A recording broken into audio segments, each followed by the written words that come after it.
여러분 안녕하십니까. 뉴스와이드 시작하겠습니다. 한덕수 권한대행이 후임 헌법재판관을 지명한 것을 두고 오늘도 후폭풍이 이어지고 있습니다. 특히 이완규 법제처장이 논란이 되고 있습니다. 민주당이 한 대행의 월권이라고 강하게 반발하는 가운데 가능한 모든 법적 수단을 동원하는 상황입니다. 헌법소원, 권한쟁의 심판, 가처분까지 여기에요.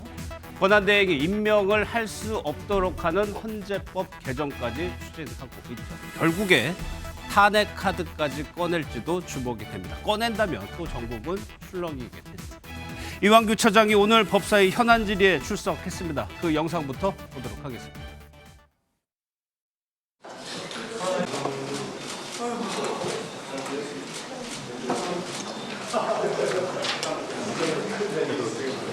대통령 권한 대행은 대통령의 중대한 고유 권한을 자제하는 것이 우리 헌법과 법률의 일관된 정신이라고 저는 생각하거든요. 이완규 처장님, 제 이 말에 동의하십니까?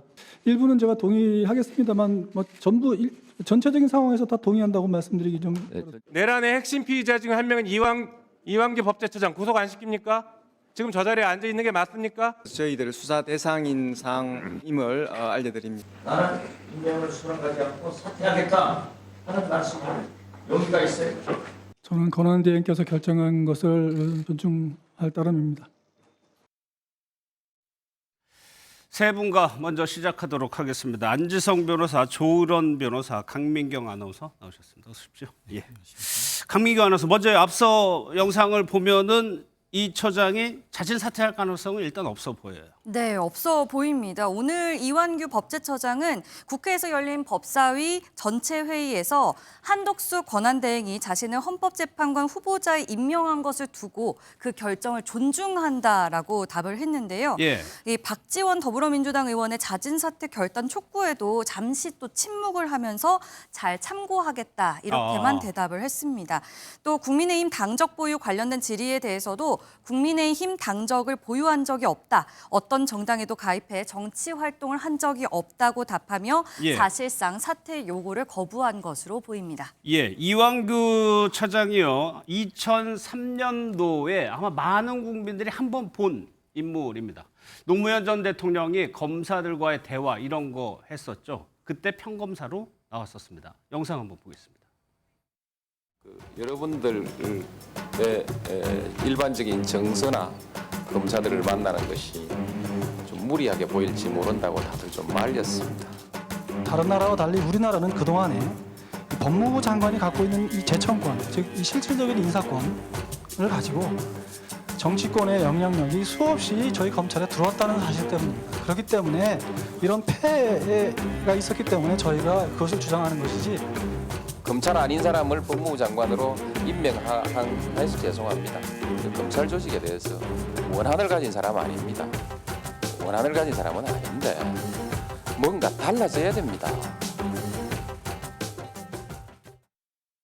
저희가 이완규 처장의 과거 행적들을 정리해 볼 텐데 이때입니다. 2003년이었죠. 노무현 대통령이 취임하고 곧바로 이제 검사들과의 대화를 했었습니다. 안지성 변호사님, 이때요. 노무현 전 대통령하고 충돌했었어요. 맞습니다. 뭐 평검사와의 대화라 그래서 사실 전 국민들이 많은 관심을 갖고 있었는데 그랬죠. 생방송으로 진행되는 과정에서 사실 좀 공격적인 발언들을 많이 했습니다. 그래서 이른바 뭐 검사스럽다라는 유행어까지 돌았을 정도인데요. 당시에 뭐 저도 해당 방송을 봤던 기억이 있어서 그래요? 평검사로서 어떻게 저런 발언을 할 수 있을까 하는 저도 좀 그런 의아함이 좀 있었거든요. 어쨌든 당시의 어떤 분위기라든가 대통령의 어떤 권한, 지위에 비춰봤을 때 평검사가 그런 말을 했다는 것 자체가 사실 상당히 좀 놀라웠었던 그 기억이 있습니다. 검사스럽다는 표현이 있었다고 했는데 그게 무슨 의미입니까? 정확히? 이 검사스럽다라는 신조어가 생긴 것은요. 이때 검사들이 굉장히 무례하게 그 노 전 대통령에게 질문 공세를 쏟아내면서 벌어진 일입니다. 네. 근데 2017년에 이 처장은 검찰을 떠나게 되는데 이때도 2003년 검사회 대화를 언급했었어요? 예, 맞습니다. 2017년에 이제 문재인 정부가 윤 전 대통령을 서울중앙지방검찰청장으로 이제 임명을 하면서 이제 승진을 앞두고 있었던 이 처장이 당시에 이제 전례 없는 인사다. 청와대 주도의 전례 없는 인사다라고 비판을 하면서 사표를 냈었던 일이 있는데요. 예. 사표를 내면서 이제 검찰 내부망에 사직 인사라는 글을 올렸습니다. 이 사직 인사라는 글 안에서 2003년도에 그 고 노무현 전 대통령과의 대화를 다시 한번 상기시켰습니다. 예. 자신이 그 당시에 검찰 인사에 대해서 이게 뭔가 공정한 검찰 인사를 위한 제도적 장비가 마련이 돼야 됐었다. 예. 그때 그게 지켜졌었더라면 현재와 같은 이런 인사에 대한 어떤 비난받는 모습은 없었을 것이다라고 말을 했습니다. 예.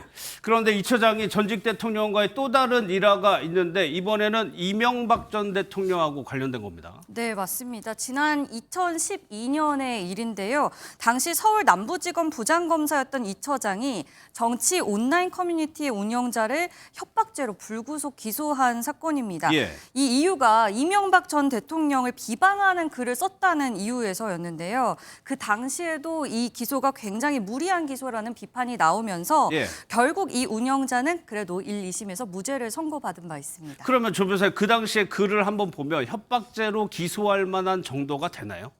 사실 이제 대법원에서 협박죄 성립 여부와 관련해서 일관되게 판례를 이제 나오고 있는데 예. 이 협박죄가 되기 위해서는 상대방으로 하여금 공포심을 일으키기에 충분한 정도의 해악을 고지했을 때 협박죄가 성립을 한다. 예. 그러니까 객관적으로 봤을 때 사람이 이제 협박을 당한다는 느낌, 그 예. 공포심을 가질 만한 표현을 했을 때 이제 협박죄가 된다라고 일관되게 이제 우리 법원이 판단을 하고 있습니다. 예. 그런데 이제 좀 전에 나온 그 문건, 그 게시글의 내용만 보면은 사실 뭔가 협박의 내용이라기보다는 좀 비난한다의 정도라고 이제 보여지는 게 이제 제 견해이기도 하고 법원에서도 이게 협박죄로는 이제 기소가 돼서 재판이 진행이 되었지만 1, 2심에서도 이제 협박죄로 보기에는 다소 무리한 점이 있었다라고 판단을 했기 때문에 무죄가 나온 것 예. 같습니다. 사실 이완규 처장이 더 깊은 인연이 있는 전 대통령은 바로 윤석열 전 대통령입니다.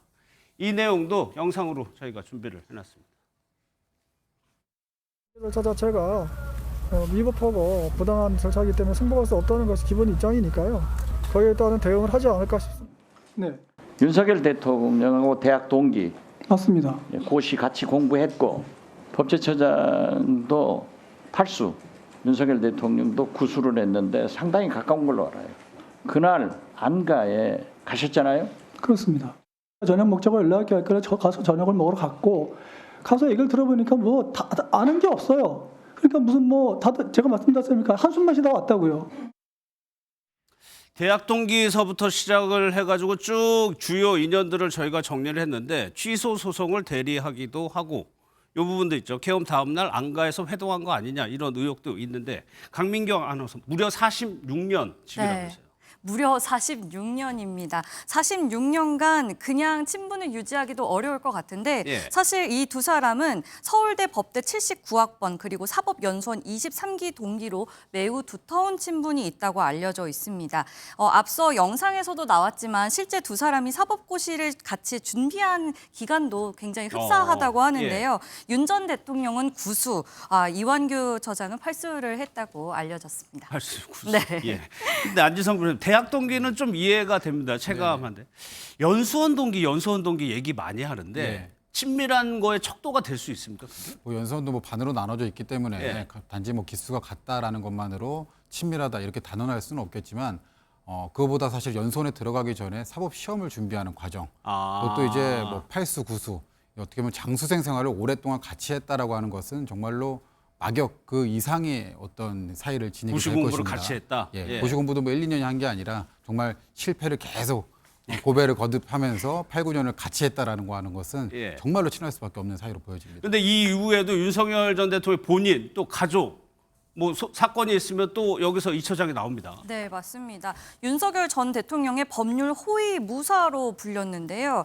이 검찰총장이던 시절에 추미애 법무부 장관에게 징계 처분을 받자 이 취소 소송 변호를 이완규 처장이 맡았고요. 뿐만 예. 아니라 윤 전 대통령 장모 최은순 씨의 변호인으로도 활동을 했었고 윤 전 대통령 대선 캠프 법률팀에서도 활동을 한 바 있습니다. 예. 그런데 안 변호사님 지금 민주당이 중점적으로 좀 문제 삼고 있는 부분이 이건 것 같아요. 비상계엄 다음 날 안가 비공개 회동이 있었는데 여기에 참석한 거 아니냐는 의혹이 계속 나오고 있거든요. 예, 일단은 뭐 거의 참석한 게 기정사실화 되고 있는 것으로 저는 알고 있습니다. 당시 뭐 다음 날이었죠. 바로 12월 4일에 박성재 법무부 장관 그리고 이상민 행안부 장관, 예. 김주원 대통령실 민정수석 그리고 이완규 법제처장이 참석을 했다고 알려져 있습니다. 근데 더 문제가 되는 것은 사실 당일 회동 후에 휴대전화를 교체를 합니다. 예. 그와 관련돼서 뭐 대정부에서도 질문을 많이 받긴 했는데 관련해서 내놓은 해명 자체가 좀 석연치 않은 부분이 있습니다. 뭐 불필요한 오해를 받기 싫어서 교체했다. 또 이재명 대표도 교체하지 않았냐 이런 식의 어떤 해명들을 이어갔는데 사실 이런 모습들 전반적으로 다 좀 비난을 받고 있는 부분이죠. 예. 실제 그날의 참석자를 한번 보면요 알려져 있는 것이 그 이완규 처장을 비롯해서 이상민 행안부 장관, 김주현 민정수석, 박성재 전 법무부 장관, 약간 법조과 관련된 인물들이 이제 모였다는 건데 그러면 이 조 변호사님 이게 실제로 국민의힘에서는 휴대폰을 바꿨다고 해가지고 죄가 되진 않는다고 해명을 하고 있거든요.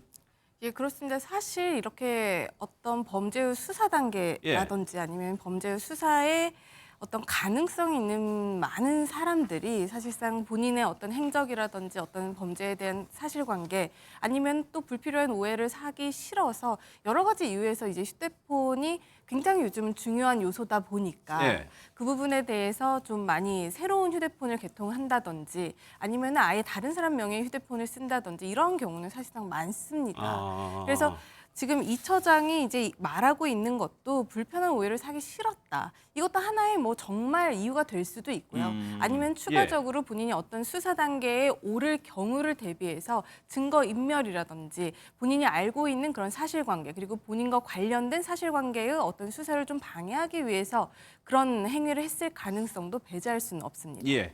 이완규 처장을 헌법재판관으로 지명한 한덕수 대행의 그 결정에 대해서도 민주당에서는 강하게 비판을 하고 있죠. 물론 정당한 권한 행사다라고 주장을 하고 있습니다. 한덕수 대행의 영상부터 좀 보도록 하겠습니다.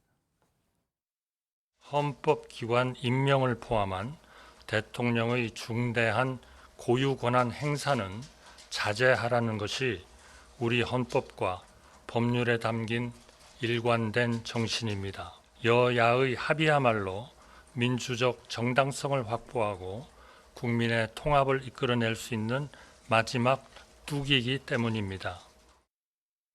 가능하다, 불가능하다 이 부분을 두고 사실 법조계에서도 해석이 좀 엇갈린다면서요. 예, 그렇습니다. 그 이유가 이제 헌법이라든지 헌법재판소법에 그 대통령 권한대행의 권한의 범위가 어디까지인지에 대해서 규정이 명확하게 되어 있지 않습니다. 예.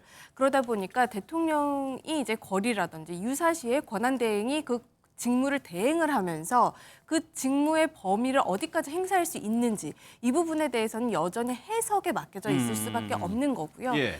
헌법학계에서도 뭐 이게 뭐 대통령과의 동일한 권한이다, 아니다. 현상 유지만을 위한 굉장히 소극적인 권한으로 이해를 해야 된다. 이런 입장들이 계속 나뉘고 있습니다. 예. 그런데 최근에 우리가 주목해서 봐야 될 판결 중에 하나가 헌법재판소 판결이라고 할 수가 있는데요. 그 한덕수 권한대행 탄핵과 관련된 심판에 있어서 기각 결정을 하면서 헌법재판소가 대통령과 대통령 권한대행의 권한이 다르다. 대통령 같은 경우에는 국민들의 직접 선출에 의해서 민주적 정당성을 부여받았지만 예. 대통령 권한대행 같은 경우에는 간접적인 민주적 정당성만을 가지고 있기 때문에 권한이 구분되어야 한다라는 이제 결정을 내린 바가 있습니다. 이것을 이제 참고해 본다면 대통령과 대통령 권한대행의 권한은 구분이 될 수밖에 없는데 예. 그렇다면 대통령의 고유 권한이라고 할 수 있는 이 헌법재판관의 임명권이 과연 대통령에게 있을 것인가에 대해서 의견이 나뉘고 있고 이 부분에 예. 대해서도 뭐 헌법적 해석이 아직은 필요한 상황입니다. 예, 모호하기 때문에 논란이 계속되고 있는 것 같아요. 근데 8년 전에요. 황교안 대행의 경우에는 그 대통령목에 헌법재판관을 임명하진 않았어요. 그때는. 네, 맞습니다. 박근혜 전 대통령 탄핵 당시 황교안 권한대행은 대법원장 추천에 이선의 헌법재판관을 임명을 하면서도 대통령 몫의 재판관은 권한대행의 임시적 지위를 고려해 지명하지 않았었는데요.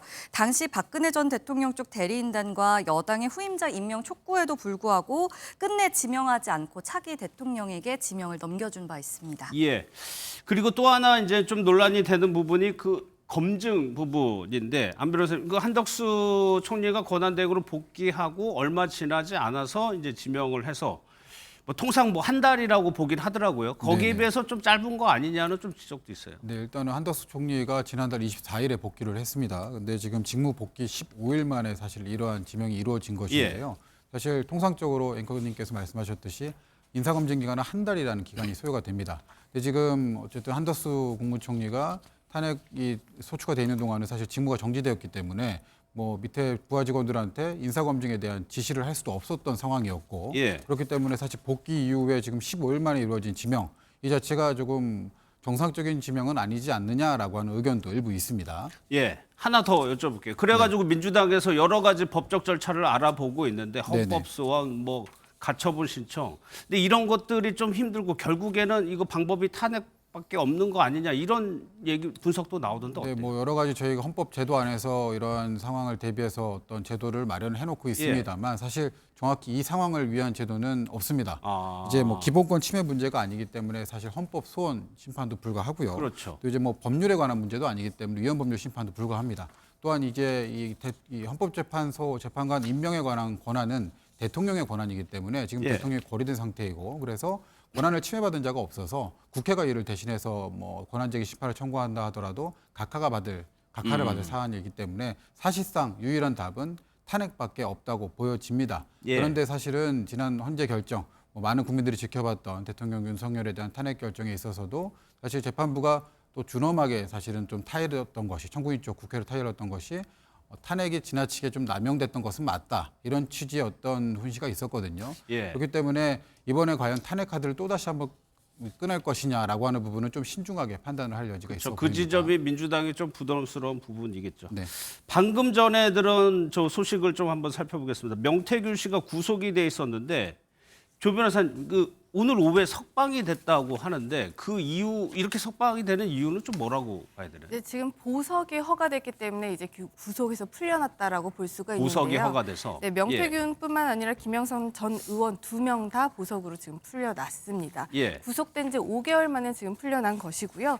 법원에서는 이제 보석을 허가할 때 일정한 보증금 그리고 주거지 제한이라든지 여러 가지 조건을 거는데 이 사건도 마찬가지로 보증금과 주거지 제한이라는 조건이 붙었다고 합니다. 그러면 하나 더요. 이렇게 이제 명태균 씨가 한때 인터뷰와 폭로라는 이름으로 뭐 언론 기사를 장악한 적이 있었는데 그러면 언론 인터뷰라든가 이런 것들이 제한이 있는 건가요?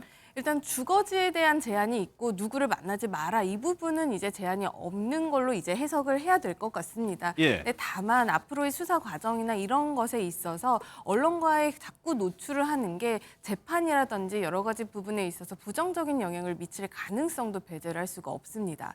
따라서 아무래도 이제 명태균 씨 입장에서는 법률 대리인 측의 의견을 이제 수렴해서 아무래도 보석 기간에는 좀 자중을 할 좀 필요성은 있거든요. 아무래도 법률 대리인 측에서 그런 의견을 줄 것으로 보이는데 그런 의견을 받는다면 아무래도 언론 인터뷰라든지 여러 사람을 만나는 것에 있어서 여러 가지 제한된 모습을 보일 것 같긴 합니다. 알겠습니다.